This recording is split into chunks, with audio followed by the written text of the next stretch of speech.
Um menino tinha uma cicatriz no rosto e as pessoas do seu colégio não falavam com ele e nem sentavam ao seu lado.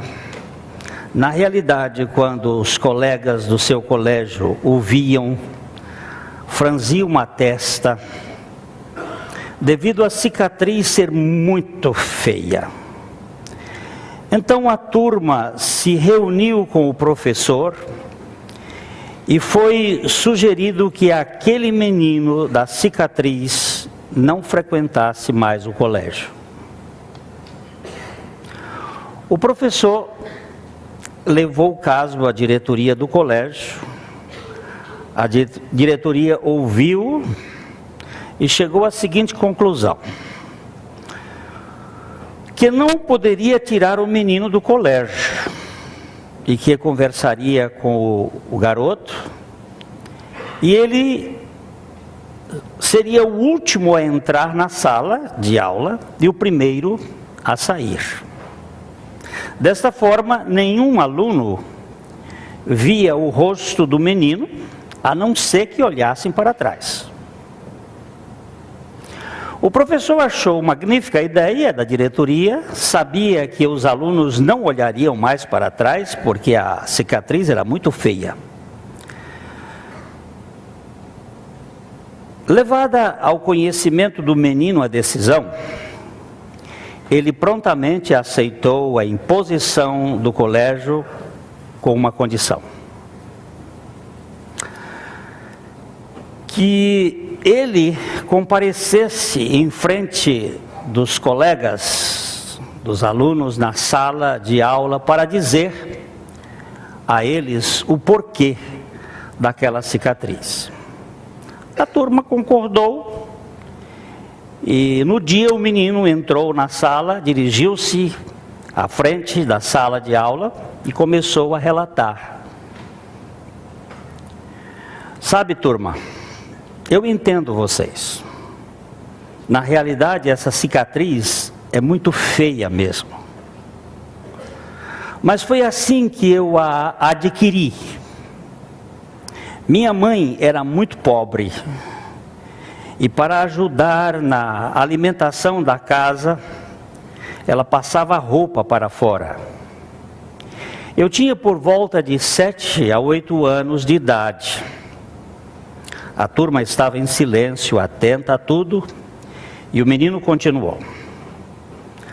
Além de mim, havia mais 3 irmãozinhos, um de 4 anos, outro de 2, e uma irmãzinha com apenas alguns dias de vida. O silêncio era total na sala. Foi aí que, não sei como, a nossa casa, que era muito simples, feita de madeira, começou a pegar fogo. Minha mãe correu até o quarto em que estávamos, pegou o meu irmãozinho de 2 anos no colo,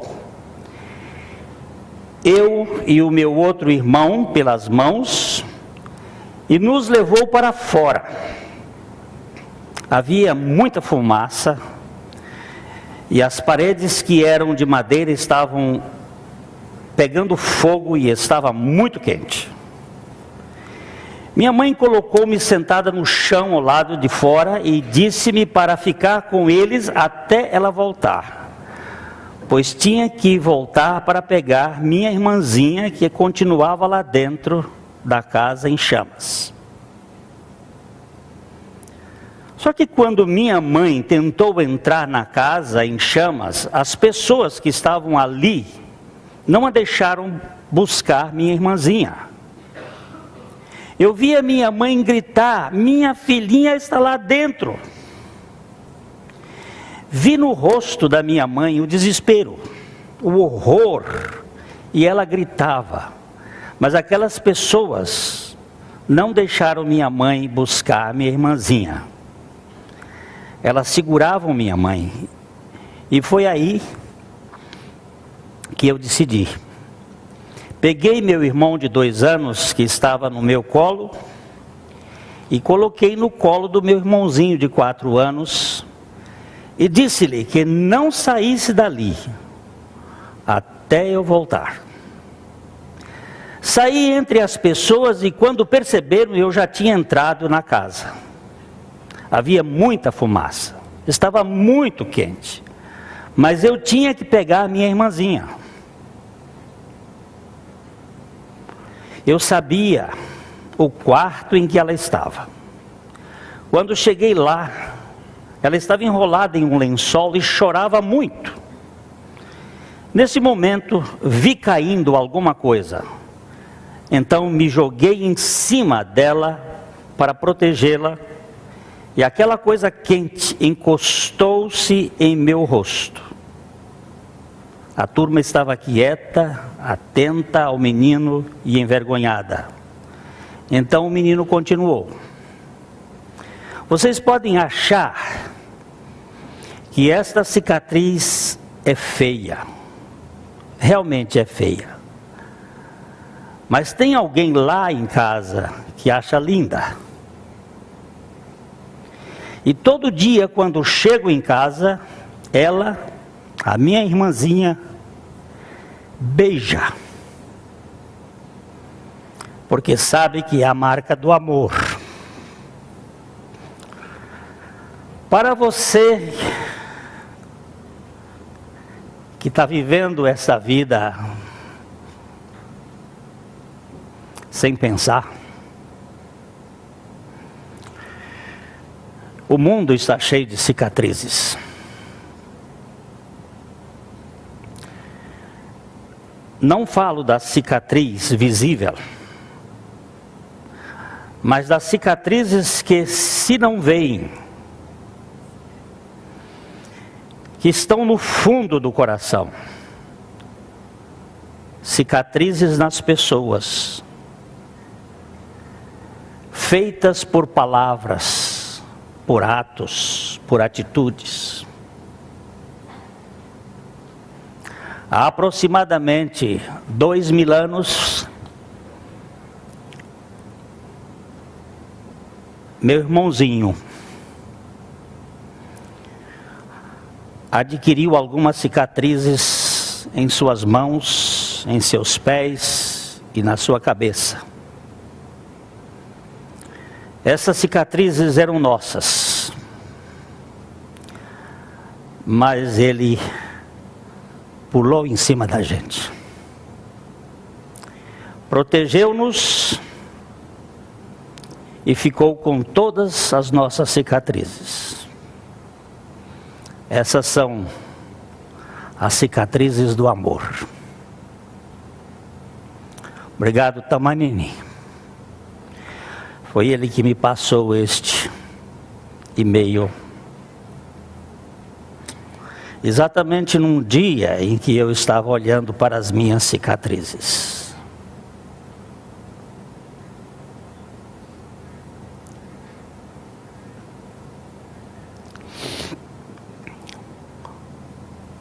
Revesti-vos, acima de tudo,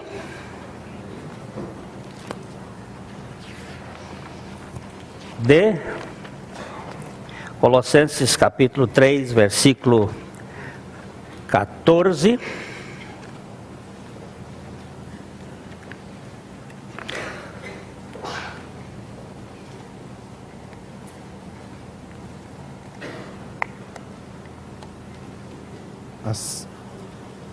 Acima de tudo isto, porém, esteja o amor, que é o vínculo da perfeição.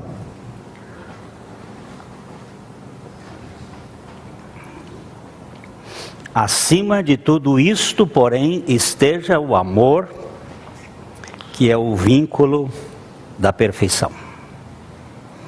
Nosso Pai, Tua palavra nos diz que Tu és amor.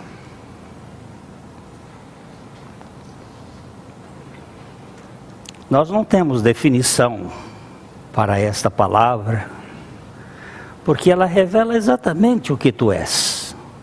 E é impossível para nós definir a Tua pessoa. Verdade, Senhor. Mas nesta noite, Pai, nós queremos experimentar um pouquinho da dimensão deste amor.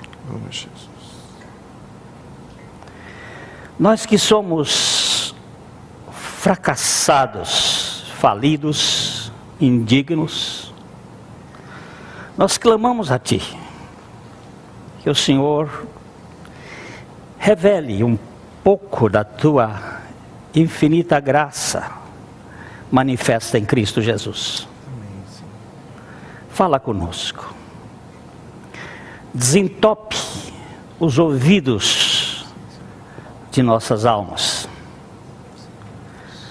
concede a graça de nós podermos escutar a Tua voz. Eu clamo isto em nome de Jesus. Amém. Acima de tudo, esse acima de tudo está falando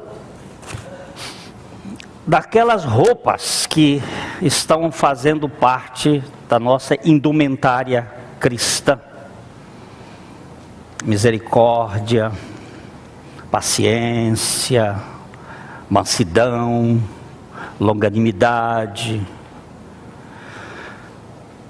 a capacidade de suportar e de perdoar uns aos outros. E no final ele põe esta roupa, acima de tudo, que é o amor de Deus, o vínculo da perfeição. Nós já vimos aqui, e nós vamos só dar uma rapidinha passagem por aqui. 1 João capítulo 4, verso 8. 1 João capítulo 4, verso 8.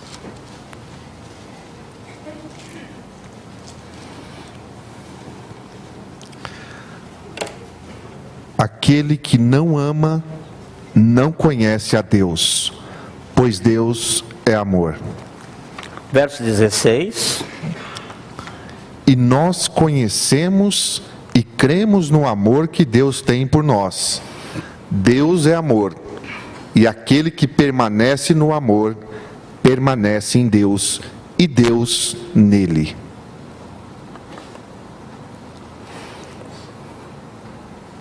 Deus é o quê? Amor. Você pode definir amor? Tem condições de definir? Definir significa colocar limites. Você pode descrever alguma coisa que o amor vai se manifestar. Mas descrever o amor, ou definir o amor, é impossível. Mas a Bíblia vai mostrar algumas características que estão dentro deste amor. Nós já vimos também que Jesus teve um encontro com Pedro, e Jesus usava um verbo e Pedro respondia com outro verbo a respeito de amor. Jesus perguntava: Pedro, tu me amas? E ele disse: sim, Senhor, tu sabes que eu te amo. Só que os verbos não são os mesmos. O verbo que Jesus perguntava era o verbo agapau. O verbo que Pedro respondia era o verbo filéu. Os dois têm muitas coisas semelhantes, mas tem uma diferença brutal. Porque o amor filéu é o amor humano, e o amor agapau é o amor divino, que é derramado em nossos corações pelo Espírito Santo. O amor ágape. Estes dois verbos, eles podem andar juntos em muitos aspectos, mas a diferença básica é a sua condicionalidade com relação ao verbo filéu. Ele é sempre condicional. Por exemplo, se amais apenas o que vos amam, que recompensa tendes? Não fazem os gentios também o mesmo? Esse é muito semelhante a esse tipo de amor, que é um amor circunstancial. Se você ama apenas aquele que te ama, se você ama aquele que lhe ama, qual é a sua recompensa? Se você ama aquele que gosta de você, qual é a sua identidade? É a mesma identidade de qualquer pecador. Você ama o amigo? Não faz nada demais. Vamos dar uma chegada lá nesse texto.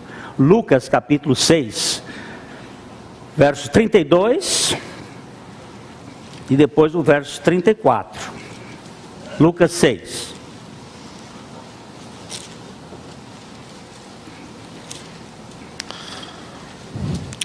Se amais os que vos amam, qual é a vossa recompensa?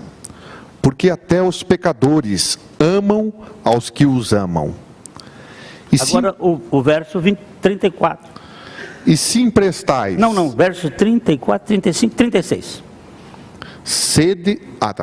E se emprestais aqueles de quem esperais receber... Não. Amai... 35. Amai, porém, os vossos inimigos. Fazei o bem e emprestai, sem esperar nenhuma paga. Será grande o vosso galardão, e sereis filhos do Altíssimo. Pois ele é benigno até para com os ingratos e maus. Agora preste atenção. Jesus está definindo quem é filho de quem. Quem é que é o filho do Pai?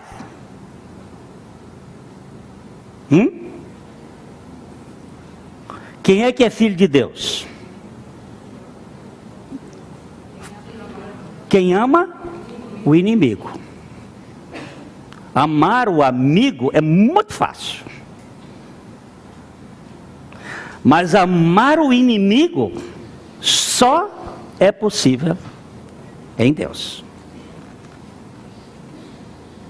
Eu não tenho, você não tem, nós não temos capacidade. Mas se somos filhos dele, ele está dizendo, se amais aos que vos amam, qual é a recompensa que vocês têm nisso? Pecador e pecador é a mesma coisa. Mas aqui ele está mostrando que a característica de um filho de Deus é que ele ama o inimigo, aquele que é o seu adversário.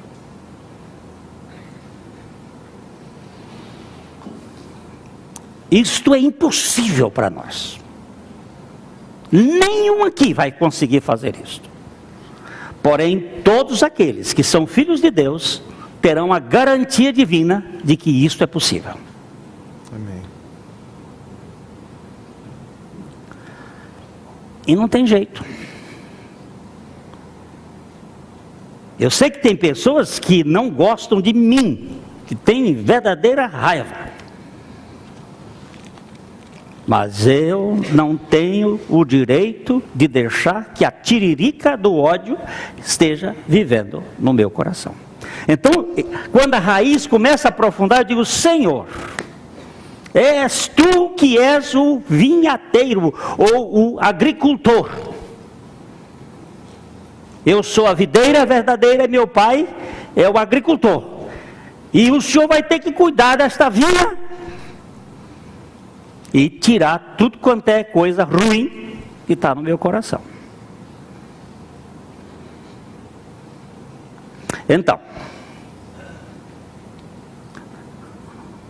nós já vimos também aqui, muito de rapidinho, mas depois a gente vai bater um pouco mais,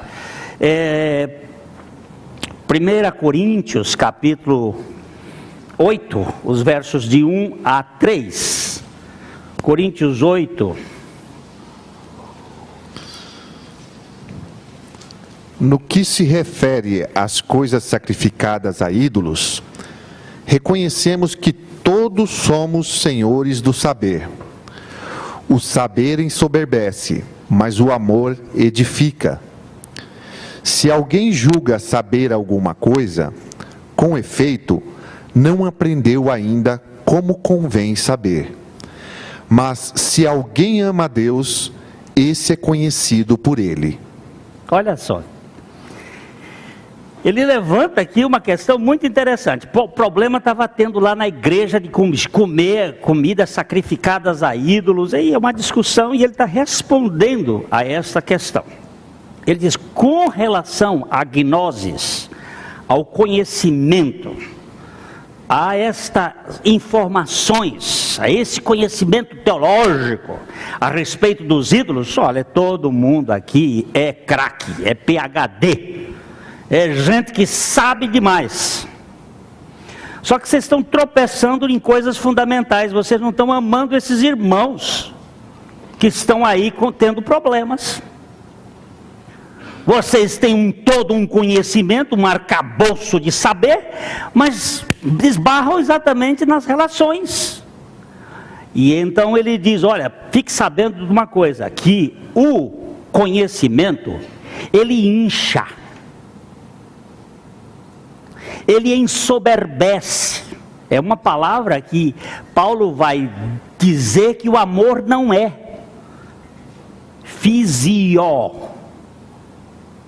Ele vai dizer que o amor não é fisió, quer dizer, não é ensoberbecedor, não é arrogante, ele não é enfatuado, mas o saber sim, o saber é inchado, o saber é acusatório, o saber despreza.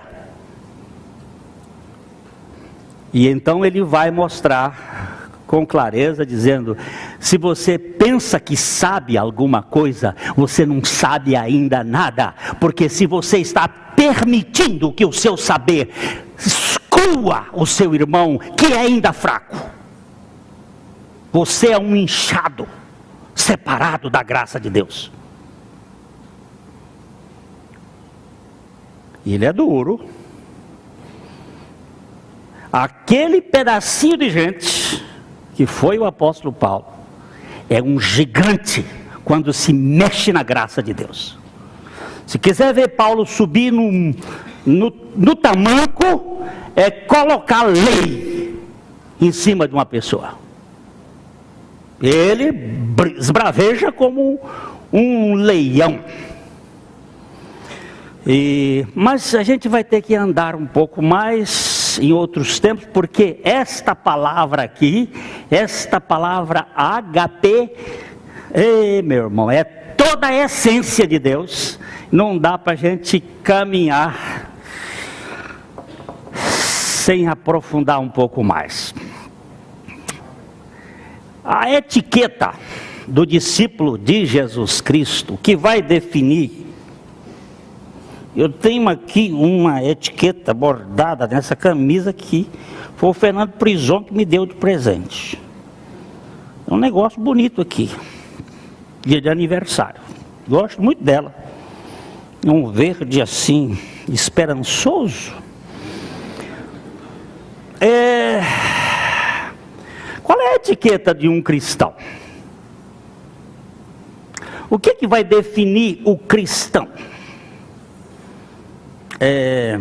Vamos ler João capítulo 13, 34 e 35. João 13, 34 e 35. Novo mandamento vos dou, que vos ameis uns aos outros, assim como eu vos amei, que também vos ameis uns aos outros. Nisto conhecerão todos que sois meus discípulos, se tiverdes amor uns aos outros. Aonde é que vai ser identificado? É no conhecimento? É nos dons?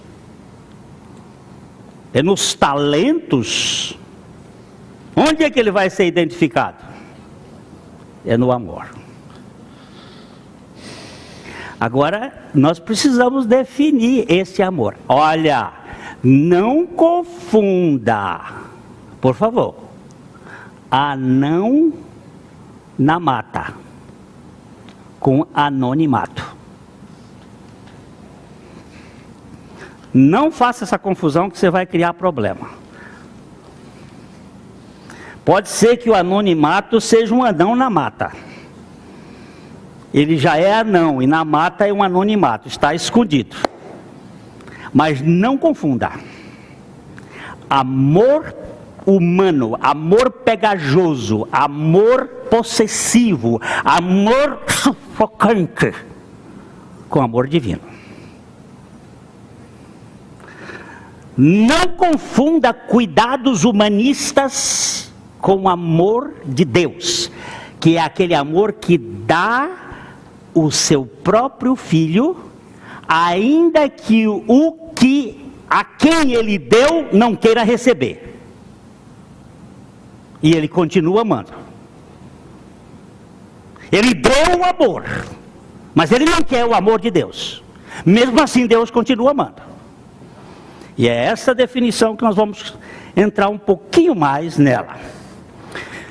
Vamos para 1 Coríntios, capítulo 13.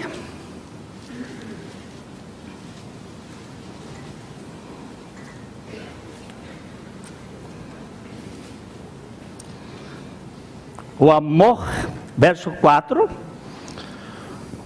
O amor é paciente, é benigno.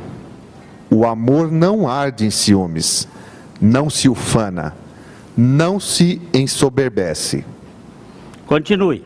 Não se conduz inconvenientemente, não procura os seus interesses, não se exaspera, não se ressente do mal, não se alegra com a injustiça, mas regozija-se com a verdade. Tudo sofre, tudo crê, tudo espera, tudo suporta. E? O amor jamais acaba. Pronto, até aí. Nós temos 285. Duas qualidades positivas do amor. 8 questões das quais ele diz que não é amor. E 5 características fundamentais do amor. As duas positivas é que o amor é um macrothumel. Macro, você conhece macro em termos de supermercado, o macro. Mas macro é grande, que vem de mega. Macro é uma palavra que vem de mega. Grande, grande, grande. Macrothumel. Thumel é uma palavra que vem de ira, raiva, paixão. Ou seja, o amor é longo, longo, longo, longo para se irar. O amor é muito comprido para ficar apaixonado. Ele suporta a dificuldade da raiva. Quando é que uma pessoa está tendo o amor de Deus? Quando ela tem um espírito paciente, que não perde o ânimo diante das dificuldades. Quando ela tem um espírito perseverante, que sofre os infortúnios e os aborrecimentos sem se defender. Isto é amor de Deus, que é derramado em nossos corações pelo Espírito Santo. O que é este amor paciente que suporta as ofensas e as injúrias dos outros? É o amor de Deus. Você se lembra daqueles cristãos que eram feitos tochas lá em Roma, e Nero ficava babando. Vocês sabem que a primeira lente, segundo contam, o Serginho talvez possa ajudar, mas a chamada primeira lente foi o anel do Nero, o anel de brilhante, que ele queria ver o rosto. Era um anel com um pedaço, e ele ficava olhando assim e babando. Eles não blasfemam, eles não blasfemam. Babando de raiva, porque o cristão era posto na fogueira, e ele com aquela lente para aumentar, para ele poder enxergar, ele ficava dizendo, eles não blasfemam. Enquanto o fogo batia, eles cantavam. O que é isso? Que raça é essa? De onde foi que essa turma apareceu? Pegando fogo no corpo. De onde apareceu essa gente? Isso deve ser de Marte. Não, eles estavam sendo martirizados, mas eles eram de outra raça. Eles são da Nova Jerusalém. Eles vêm de outro templo. Eles têm capacidade de suportar. Eles são tardios para se irar, tardio para se vingar, tardio para punir. Essa que significa a palavra macrothumel. Estou usando os pensamentos do estudioso bíblico chamado Strong no seu dicionário, que é muito preciso dentro da concepção das palavras. A gente não está inventando coisa, dizer assim, olha, isso é o que você acha. Não, eu estou seguindo aqui a planilha de Strong. Strong significa em inglês forte. É realmente um homem forte, mas um homem fraco que entendia o que é a graça de Deus. O amor é paciente. Quando você fica irritado por alguma coisa, e eu também, porque a pessoa quebrou aquele plano que você tem, e você já joga fora, esse não é o amor de Deus. Esse não é o amor de Deus. Esse pode ser qualquer outra coisa de forma. O amor de Deus, ele é paciente. E o amor dos filhos de Deus que amam os seus inimigos é desta mesma origem. A segunda palavra que ele diz aí, o amor é benigno. Chresteomai.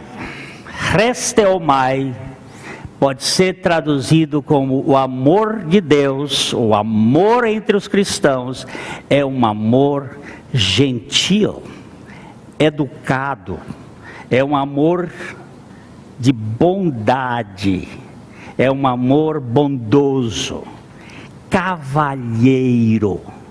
Eu ouvi outro dia uma pessoa dizendo assim, eu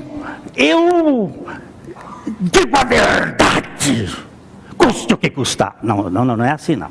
Você tem que dizer a verdade da maneira certa, do modo certo, na hora certa. Porque o amor, ele é em benefício da verdade, mas a verdade cavalheiresca, a verdade que tem etiqueta, não essa etiqueta humana, mas a etiqueta do céu. Presta atenção em Jesus.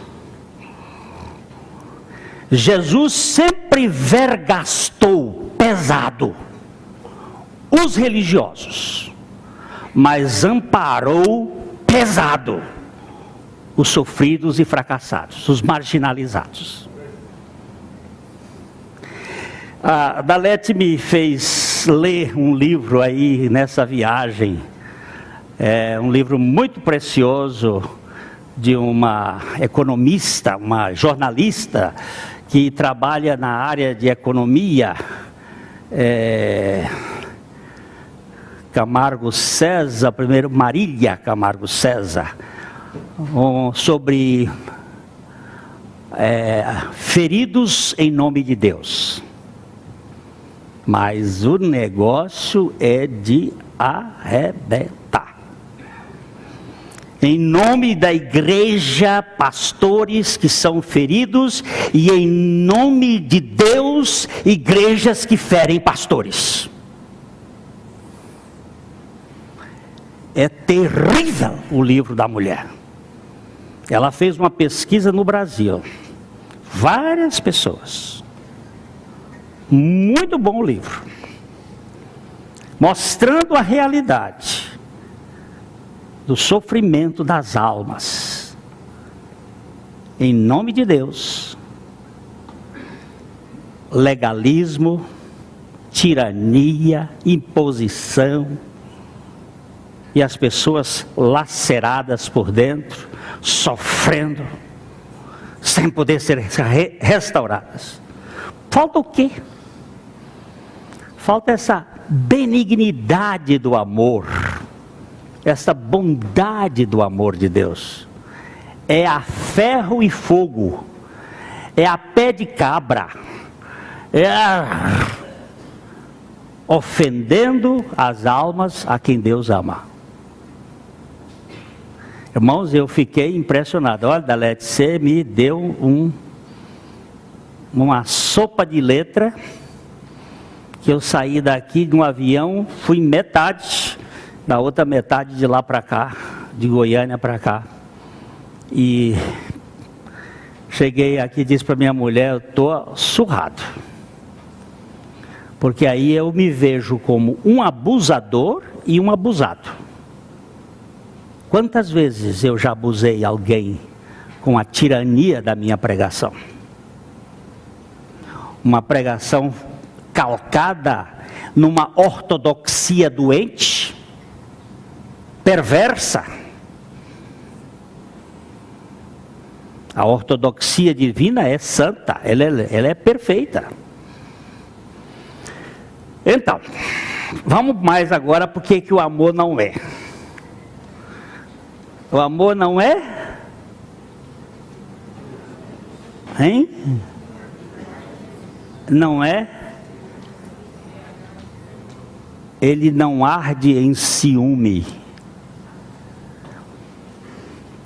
Ele não pega fogo.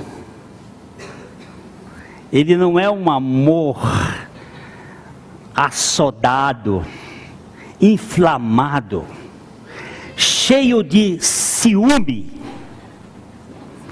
Qual é a diferença entre ciúme, cobiça e inveja? Dou um presente.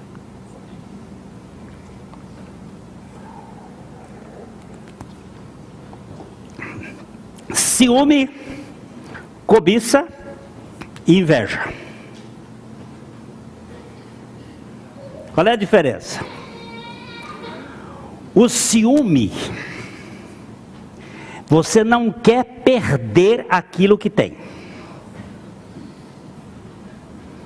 Você tem um carro, você tem ciúme do carro, você não deixa que o filho pegue no carro. Você tem uma roupa, você tem ciúme da roupa, você não quer que a irmã vista aquela roupa. Você quer para você, o ter é para você, é seu. Ciúme. A cobiça é desejar ter aquilo que o outro tem e você não tem.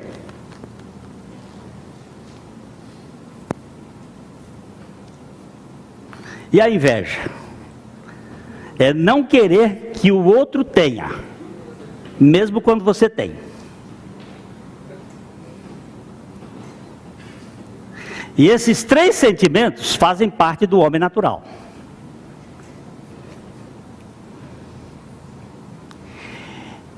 E o ciúme é terrível. O amor não tem ciúme. Se eu tenho ciúme é porque eu não amo. Se eu quero manter o sujeito junto comigo, para mim, então significa que eu não amo.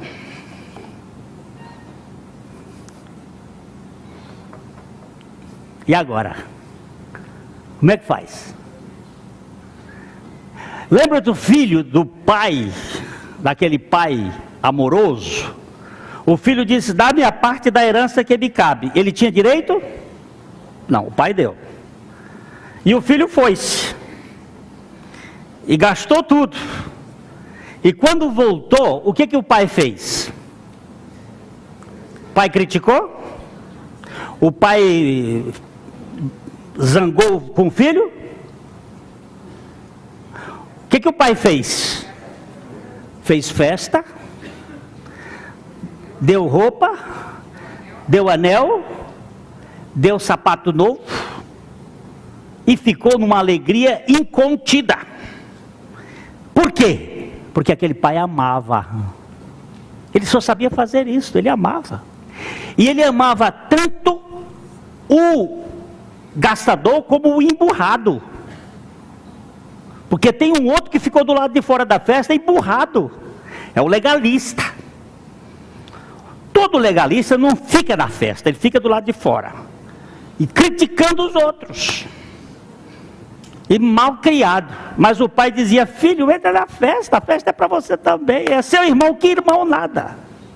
Tem irmão. Então, este amor não é ciumento.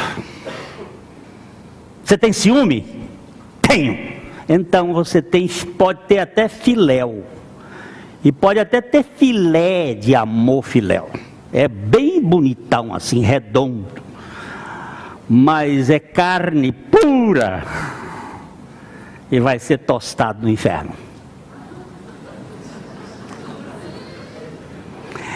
Quando eu falei aqui sobre a moeda do amor para você manter uma pessoa escrava. É fácil manter uma pessoa escrava, porque todos nós somos carentes. Vem cá, carente. Vem cá, Anderson. Esse é um menino carente. Menino de rua carente, que está com outro carente aqui. Mas se eu for um carente careta e safado, eu vou chegar para esse menino e dizer: ô Anderson, você é maravilhoso.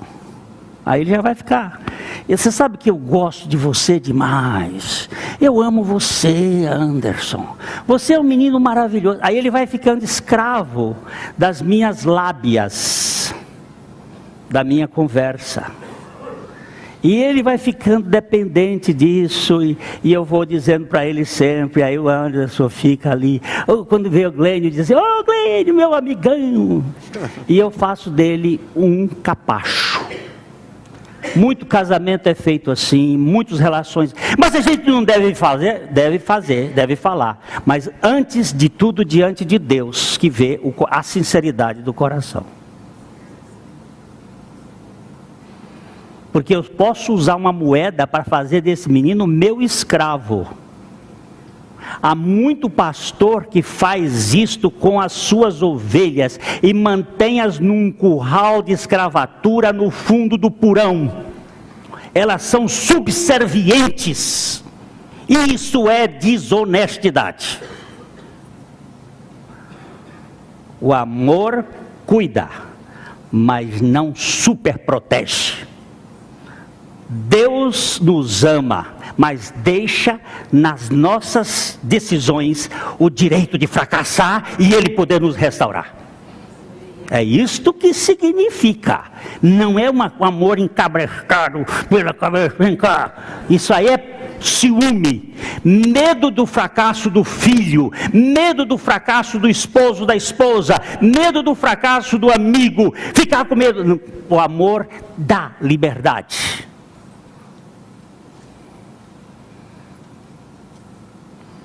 Você não precisa ser meu escravo, não, meu filho. Eu quero amar você até o fim, mas você pode dar o coice que você quiser. Mesmo assim você vai ser amado. Se é que é o amor de Deus que eu estou entendendo. Porque se não for, esse vai ser filéu e você vai embora, e eu digo assim: já foi tarde.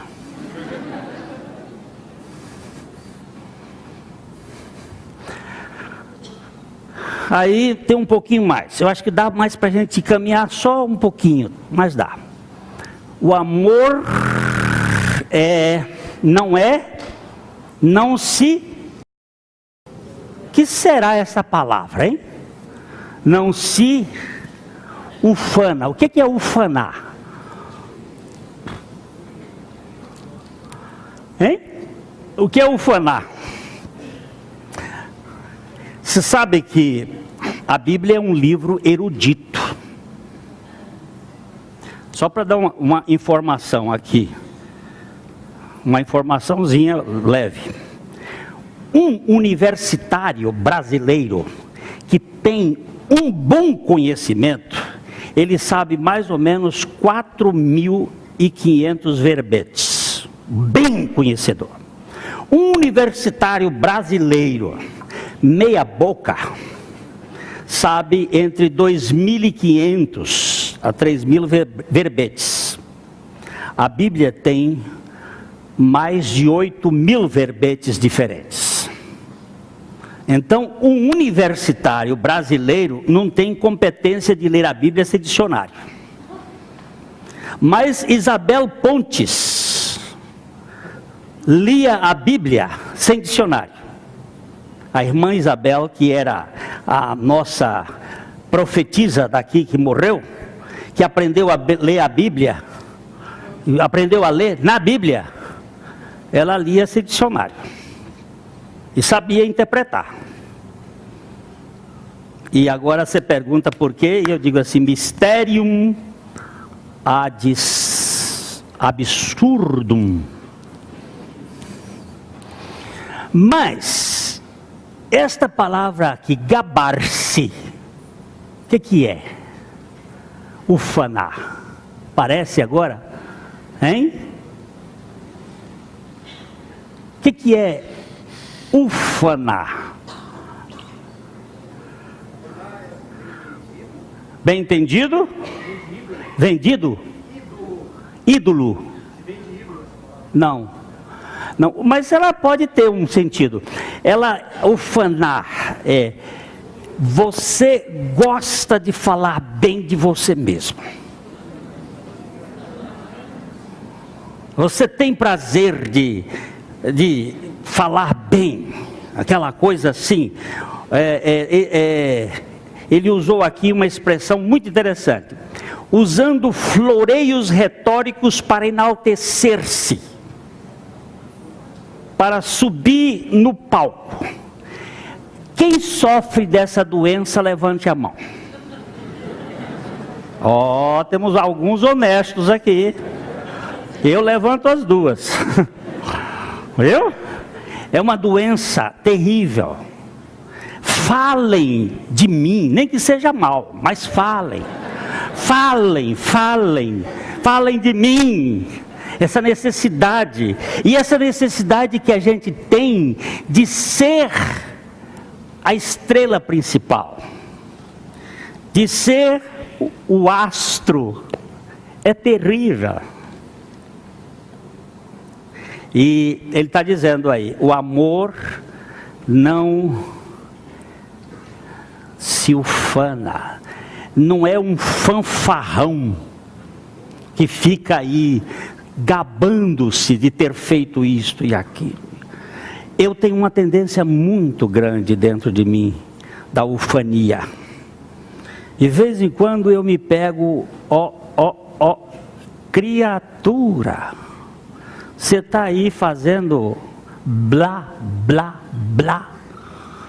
Você está fazendo aí perpereomai. É uma palavra assim, repetitiva de gago, que está tão eufórico, que há uma duplicação da sua perpereomai. Eu sou o máximo, eu sou o astro, eu sou... Mas não é dito assim. Ele gosta da evidência, ele procura a passarela, ele quer ser reconhecido. Puxa vida, mas tem mais. O amor não se... Aí essa palavrinha, que é a palavrinha que está lhe dizendo que o saber ensoberbece e o amor não ensoberbece. Você sabe o que significa isso? Fulano de tal está fazendo ar. Já viu essa expressão? Lá no Nordeste usa muito. Ele fez ar. Ensoberbeceu. Está fazendo. Está nervoso. Está fazendo ar. Aquele moção. Aquele cara que telefona por sujeitos e ele começa a provocar o camarada, nariz de suvela. O cara tem um apelido que detesta. Aí ele telefona e para a pessoa começa a conversar e diz assim: ô nariz de suvela. Aí o cara, nariz de suvela aí. Aí lá no Nordeste eles fazer ar. O cara pegou um ar. Porque tem gente que tem alguma coisa que não gosta. Você chama aquilo, o cara fica brabo. E é esta palavra aqui, ó. Tornar a pessoa cheia de ar, inchar, tornar arrogante, estar cheio de si e comportar-se de um modo orgulhoso e arrogante contra tudo e contra todos. Estufa. O amor não se ensoberbece.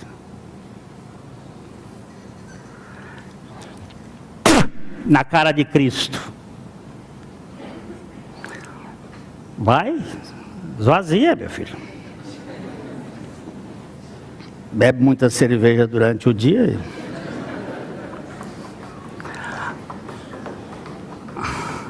O amor não se ensoberbece. É cuspido na cara e nem a boca se move para se defender. Você tem isso? Tem? Tem, Patrícia? Tem? Não? Não tem. Você tem, Júlio? O que você está rindo aí, hein? Olha que você vai ter que contar na frente de todo mundo. Então, o amor, eu às vezes fico vendo assim, umas coisas falsas, mas fico arrogante, inchado, inflamado, cheio de mim. Vamos caminhar mais um tiquinho, só meia dose. O amor não o quê? O que será inconvenientemente? O que é uma coisa inconveniente? Na hora errada.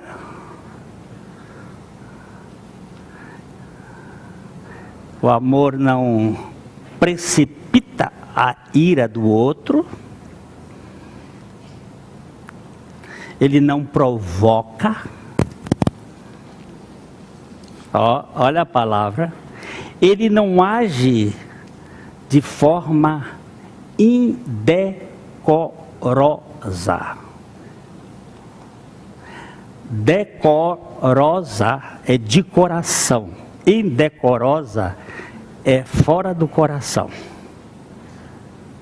É aquilo que vai magoar e não edificar. Mas eu tenho meu direito. Mas é seu direito, lamentavelmente. A gente para aqui, né? Para aqui. Porque tem um bocado de coisa mais aí, o amor. Esse, por exemplo, ele não procura os seus próprios interesses.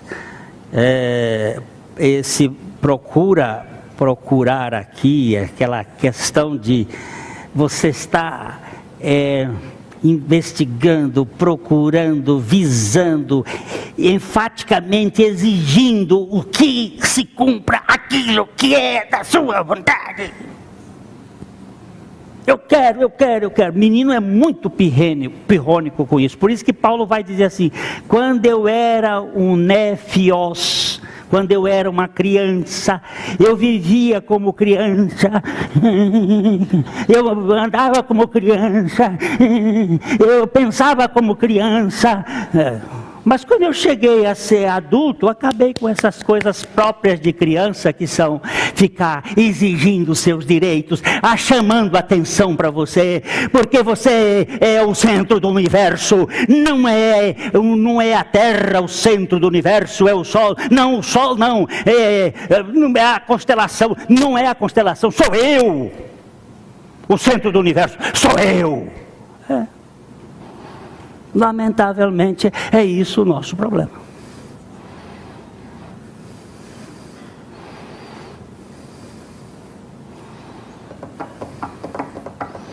Não procura os seus interesses.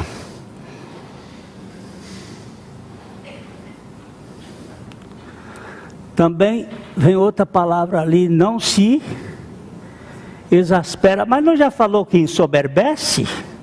Não é a mesma coisa, não. Essa palavra aqui tem um sentido de amolar, afiar.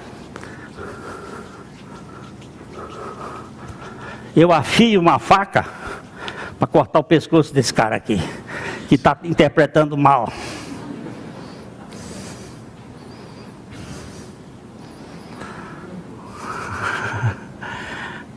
Exasperar. O amor não se exaspera. Você sabe quantas crianças estão vivendo neste Brasil aleijadas emocionalmente?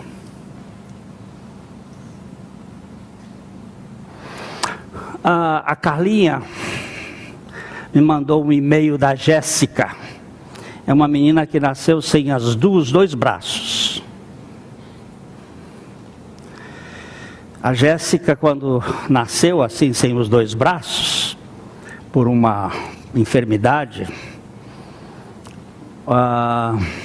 e ela começou a ser criada, e o pai e a mãe resolveram criá-la como uma menina perfeita, sem defeito. Mas ela se via sem os dois braços, não é? Todo mundo tem dois braços. Quando ela estava na rua aqui, ela estava sem ou todo mundo olhando para ela, ela disse que ficava muito irritada. Mas o pai dela foi um homem que nunca chorou uma lágrima sequer, desde o dia que ela nasceu. Ela conta isso. E que o pai a aceitava do jeito que ela era. E amava profundamente. Ela hoje é psicóloga, formada pela Universidade de Nevasca. Ela dirige carro, ela faz tudo. Quando ela quer botar gasolina, ela levanta a perna. Não posso fazer aquilo que ela faz.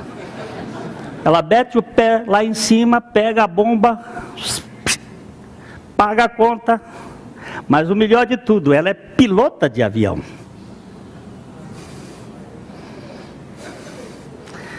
E ela entra no avião sozinha. Ela tem 130 horas em voo solo, voando sozinha. Cruza os pezinhos, segura no manche, puxa as alavancas e voa.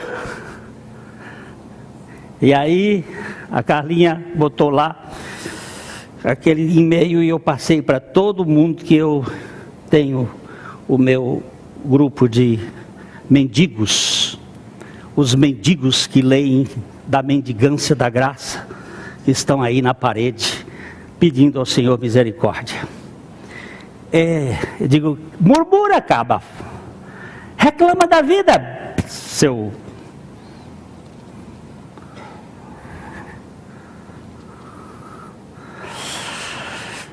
O amor não se ufana, não se ensoberbece, não se conduz inconvenientemente, não procura os seus interesses e não se exaspera e não se ressente do mal. Vamos parar um pouquinho aqui, vamos. Essa é uma das palavras mais lindas do Novo Testamento. Logizomai. Joaquim Scarpim é um logizomai. O Ricardo também é um logizomai.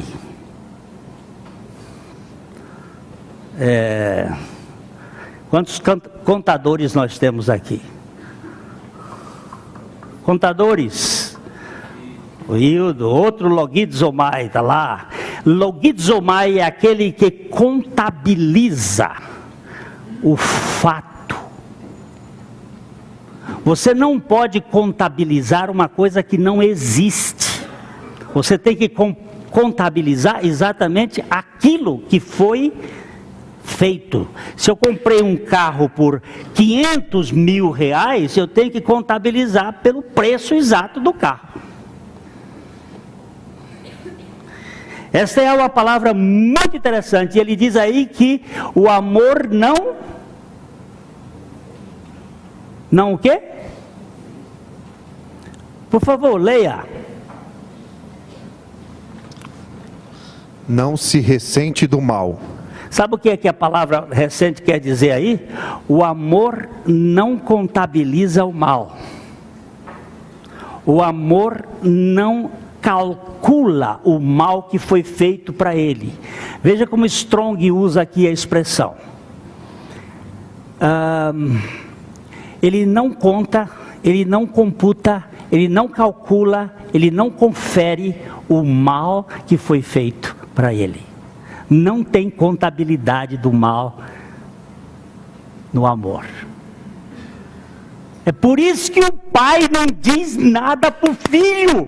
Quando o filho volta, ele diz assim: meu filho estava morto e reviveu, tinha se perdido e foi achado, vamos fazer festa. Ele não dá uma crítica, porque ele não contabiliza o mal.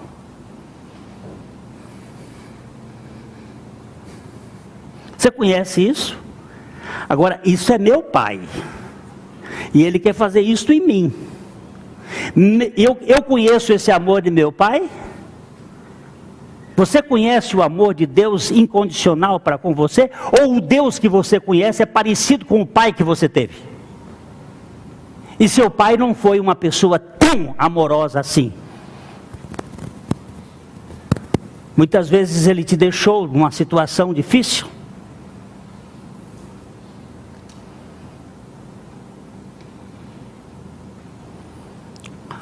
Agora, aquele menininho de 7 anos trazia uma cicatriz muito feia no rosto, porque a sua irmãzinha estava morrendo ali naquele fogo, e ele entrou. Irmãos, por favor, preste bem atenção. Nós temos uma tendência de falar mal da vida das pessoas que têm cicatrizes. Isso é falta de amor.